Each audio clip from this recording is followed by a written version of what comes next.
أمس صورت مقطع من قهري على الوضع الحاصل في اليمن، ويشهد الله ما هو متحيز إلى أي طرف سياسي. يشهد الله أنه نابع من قلب شاب يمني مقهور على بلاده ومقهور على شباب بلاده اللي هم في ضياع وفي شتات لا يعلم فيه إلا الله. بنسبة 80% عندنا من الشباب اليمنيين. اسأله أش في نفسك، أش حلمك، أش أسافر، أش تخرج من البلاد، ما بيش فيها مستقبل.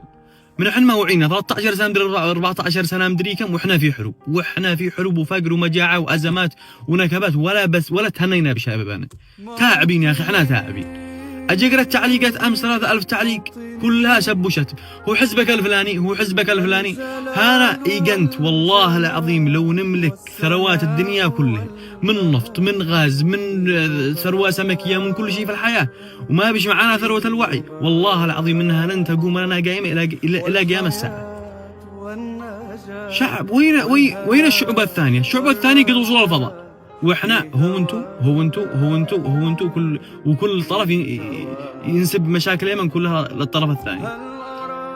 تعبونا الله لا سامحهم. اسأل من الله ان من كان له يد في دمار اليمن وتشريدنا احنا اللي في الخارج، اسأل من الله ان يدمرك في روحك، وان نبصرك تتعذب في الدنيا قبل الاخره مثل ما تعبتنا وشردتنا. نسأل من الله ان يحفظ بلادنا ويوعي شباب بلادنا ونصلح بلادنا بانفسنا.